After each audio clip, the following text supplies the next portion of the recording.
In the name of Allah, the most gracious, the most merciful.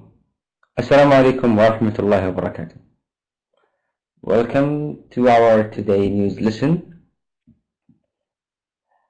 We have a lesson for the third secondary grade, English subject, second semester, Unit 5, Listening and Grammar, Mega Goal 6. This lesson is prepared by Mr. Muhammad al-Bahiri and presented by me, Muhammad al-Athaymin. In this lesson, you can talk about the English language, identify usage of adjective clause and relative pronouns, identify usage of relative pronouns as adjectives and objects of adjective. What languages do you speak? Of course, most of you, I think, are speaking Arabic. Do you speak more than one language?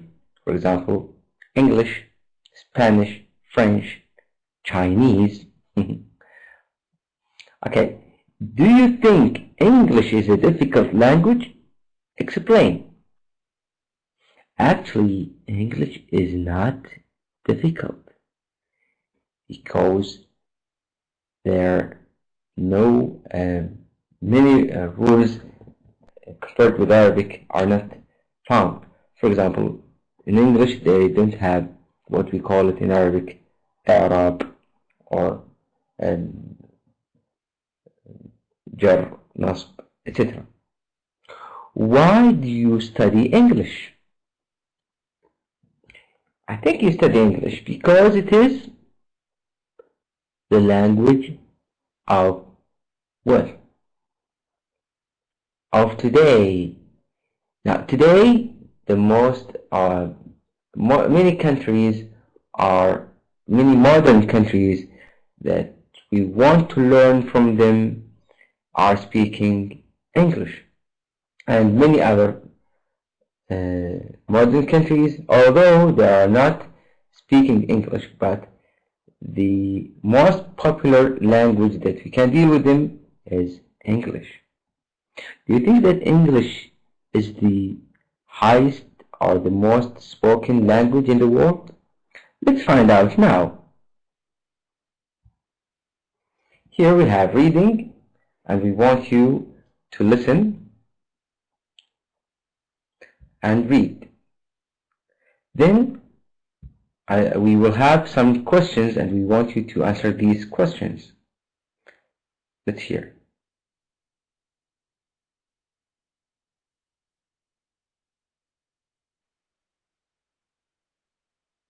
Fascinating language facts. The most widely spoken language in the world is Mandarin. There are 885 million people in China who speak it. English is the second most widely spoken language. 2. There are more people in China who speak English than there are in the United States. 3. Arabic has influenced many languages. Many words in English have been borrowed directly or indirectly from Arabic. Such words include admiral, adobe, alchemy, algebra, alkaline, amber, arsenal, candy, carrot, coffee, cotton, hazard, jar, lemon, mattress, sofa, and a lot more. Punctuation did not exist in English until the 15th century.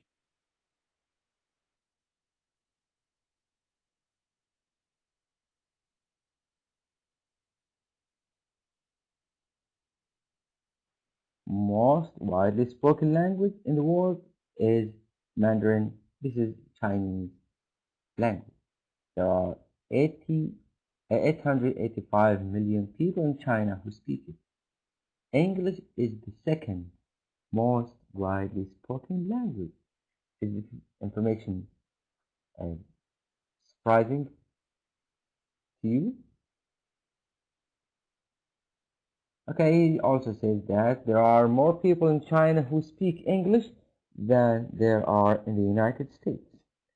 People in China who speak English are more than people who are speaking English in the United States.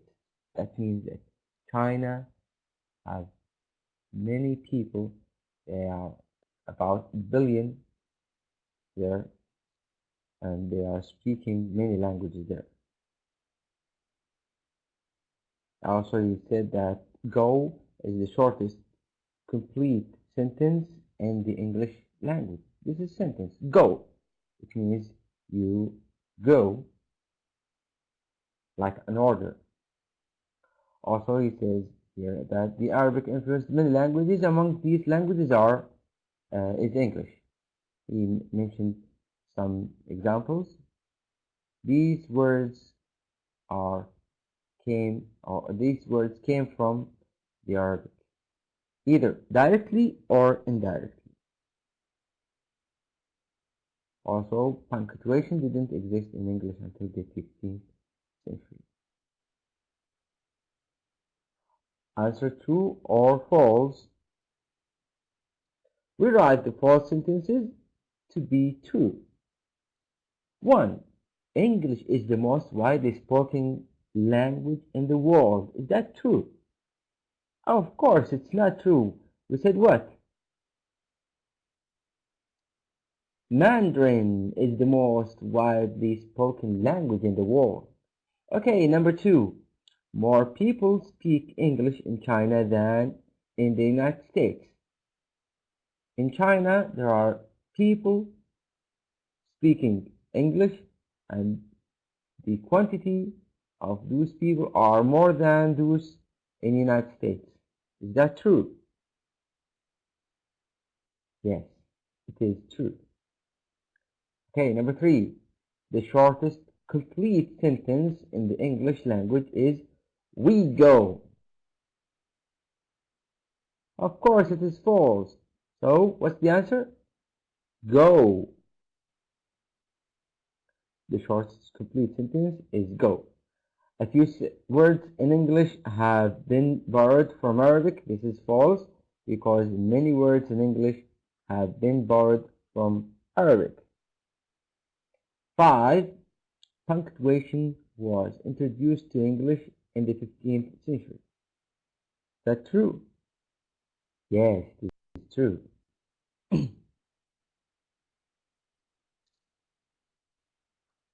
Okay, match each word to its synonym.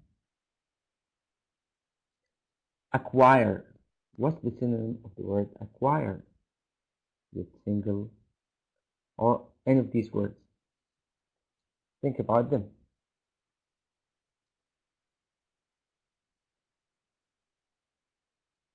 Find the synonym of the word acquire.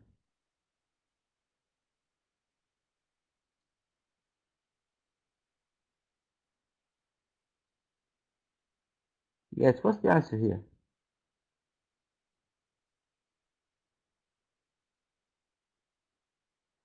Perfect. If your answer is C, you are a good boy. So, acquire, learn. Number 2, consecutive. What's the answer of consecutive? Continuous. Continuous, excellent. Number 3, currently.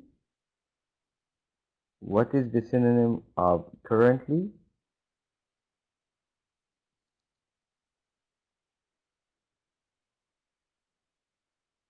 Presently, excellent. Presently. F. Number 4, extinct. E. Dead. Number 5, immense.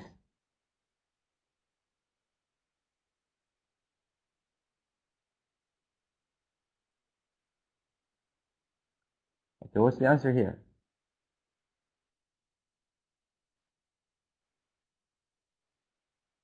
The answer is B, gigantic. Gigantic. Okay. 6. Routinely. What's the answer of 6?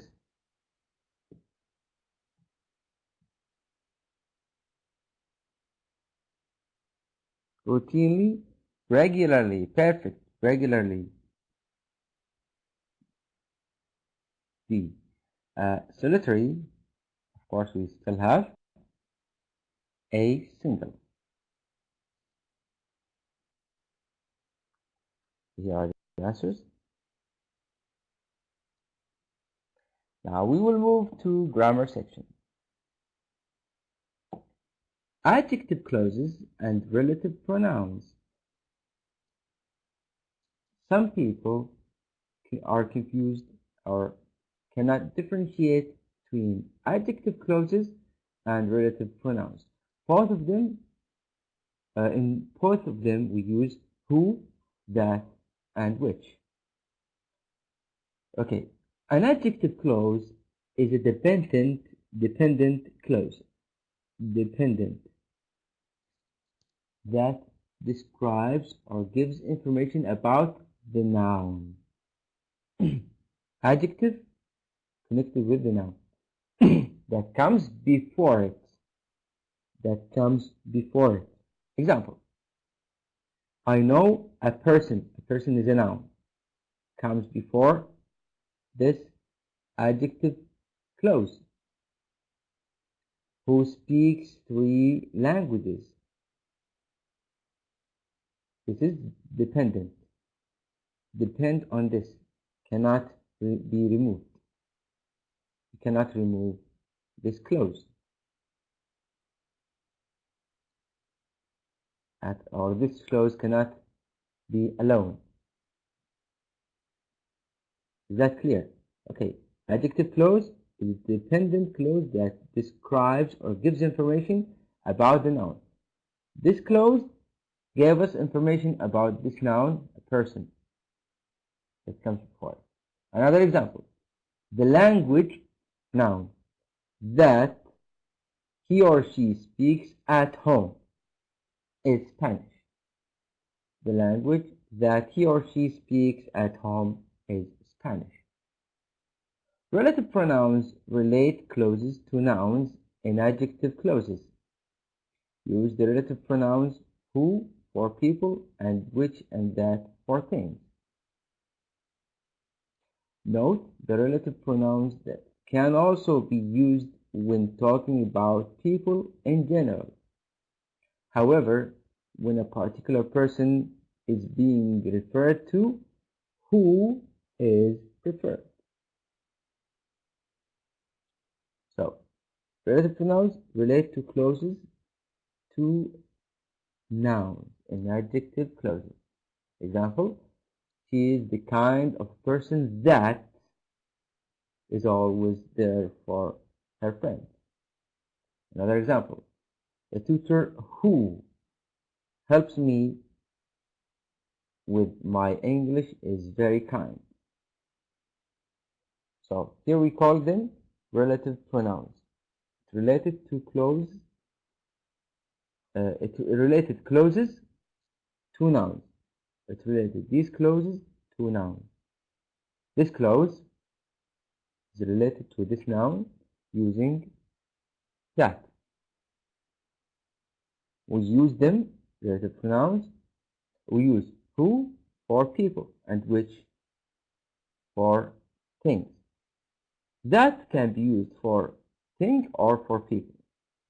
He says that the relative pronoun that can also be used when talking about people in general. But when a particular person is being referred to, who is preferred. Relative pronouns as subjects of adjective clause. Now, we are going to talk about relative pronouns as subjects of adjective clauses. Relative pronouns can be the subject of an adjective clause. Relative pronouns that are followed by a verb are subject pronouns.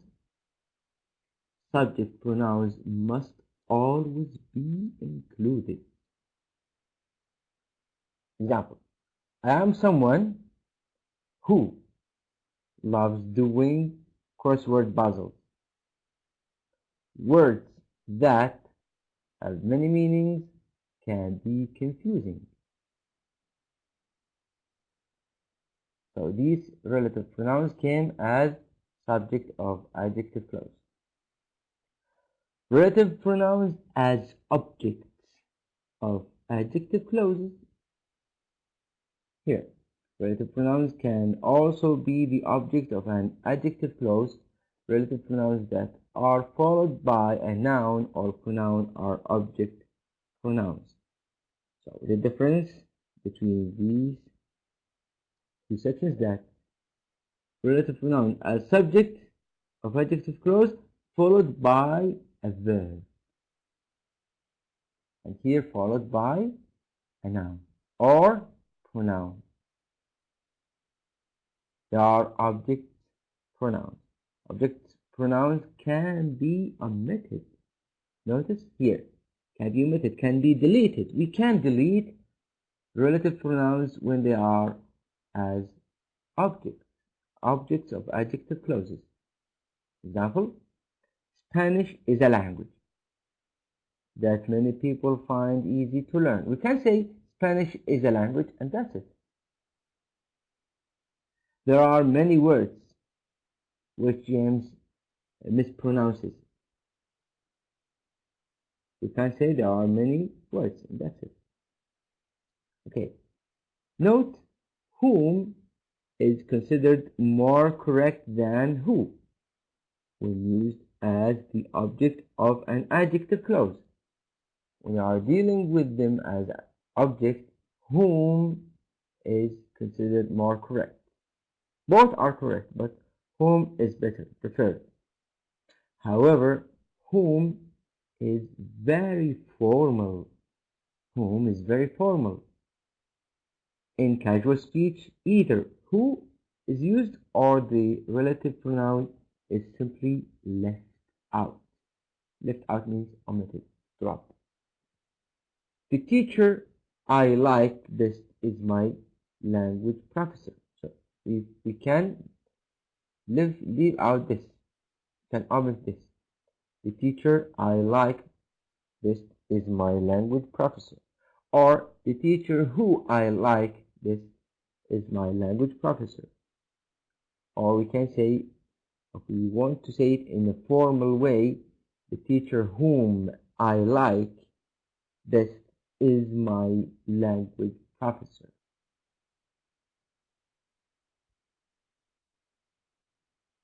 Okay, we have exercise, and the first one is done for you. A photographer is someone who. Okay, a fashion designer is someone, you can say who or that. Both are correct. Who or that. A flag is something, you can say what? Which or that. And it's connected with E. Is a symbol of nation. A flag is something which is a symbol of nation, or that is a symbol of nation. Number 4. A linguist is someone, what can we say here? Who or that. A linguist is someone who or that.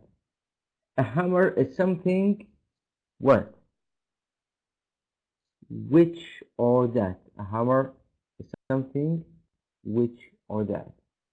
An exam is something also, which or that tests the student's knowledge.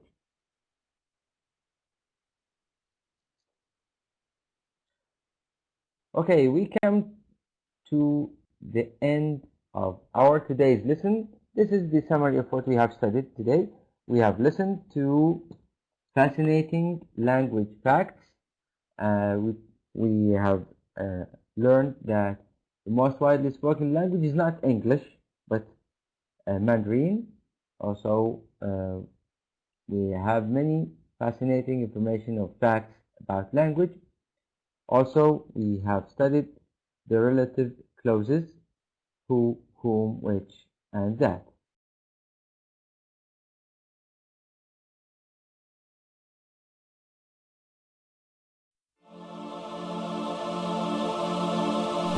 Oh